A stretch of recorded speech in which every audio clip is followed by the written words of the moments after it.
Sebagai bentuk koordinasi, negara-negara anggota G20 bertemu setiap tahunnya membahas perekonomian global, dan tahun ini untuk bantu dunia pulih bersama. Perekonomian di dunia memang sudah perlahan membaik, namun dampak pandemi yang belum usai masih meninggalkan efek luka memar atau scarring effect terhadap perekonomian global.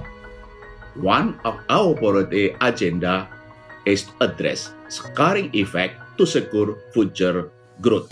The G20 will play an important role in taking the discussion forward on addressing these scarring effects by calibrating the policy to boost productivity, promote investment, strengthen the labor market, and support capital reallocation.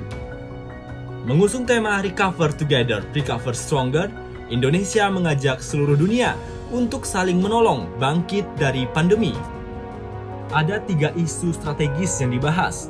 Pertama, exit strategi, bagaimana mengurangi intervensi kebijakan makro yang luar biasa secara bertahap, terutama untuk negara berpenghasilan rendah. Kedua, pembahasan mengenai produktivitas dan desain kebijakan. Dan ketiga, inovasi sistem pembayaran digital. Exit strategi tentunya adalah bagaimana strategi semua negara keluar dari pandemi. Exit ini membawa pesan adalah tidak boleh ada satu negara yang terlambat, yang ada di belakang.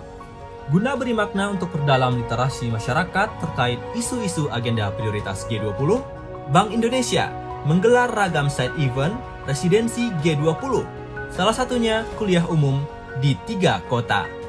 Fokus perhatian negara-negara G20 adalah perlunya normalisasi kebijakan dilakukan secara tepat. Apabila normalisasi kebijakan dilakukan terlalu cepat, maka akan dapat menghambat pemulihan ekonomi dan juga meningkatkan risiko stabilitas sistem keuangan. Yaitu yang pertama, bagaimana mengenai sistem pembayaran. Yang kedua adalah bagaimana inklusi keuangan digital. Dan yang ketiga tentunya bagaimana stabilitas sistem keuangan serta infrastruktur digital.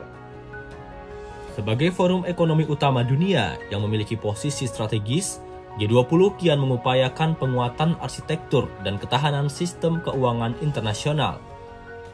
Hal ini menjadi aspek penting yang ditekankan dalam pertemuan ketiga G20 International Financial Architecture Working Group atau IFAWG. Terdapat 5 topik bahasan utama pertemuan ketiga G20 IFAWG.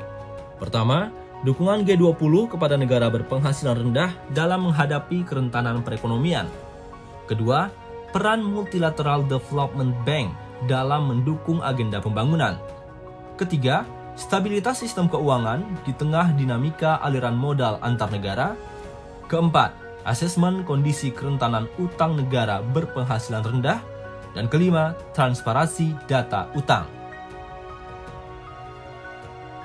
Saat events lainnya turut digelar, seperti Bank Indonesia Special Week di Pavilion Indonesia dalam Expo 2020 Dubai. Sejalan dengan semangat G20 dalam mengembangkan UMKM dan digitalisasi, Bank Indonesia mempromosikan UMKM lokal yang potensial untuk menjangkau pasar internasional. Yang dilakukan oleh Bank Indonesia adalah membantu UMKM-UMKM ini untuk bisa memperkuat kapasitas mereka dalam mendapatkan akses keuangan. Kita mendorong UMKM kita semua untuk mampu naik kelas dan bersaing di pasar global. Memberikan kepercayaan diri kepada mereka sehingga lebih mampu untuk memiliki daya saing yang tinggi. Bukan hanya di pasar nasional tetapi juga di dalam global value chain. Komoditas kopi asli Indonesia jadi salah satu produk UMKM yang gencar diperkenalkan ke pasar global oleh Bank Indonesia. Bekerja sama dengan KBRI London, UMKM penghasil kopi andalan Indonesia diboyong ke London Coffee Festival tahun ini untuk merambah pasar kopi Eropa. Indonesia itu salah satu negara produsen kopi paling besar, jadi kita nomor 3 produsen.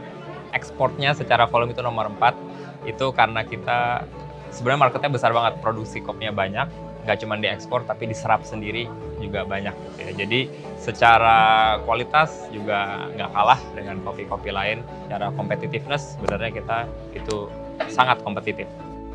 Momen G20 tentunya menjadi suatu kebanggaan bagi Indonesia. Kita kawal terus forum G20 hingga Oktober 2022 mendatang dan saksikan kepemimpinan Indonesia dalam mengawal dunia untuk pulih bersama. Recover together, recover stronger.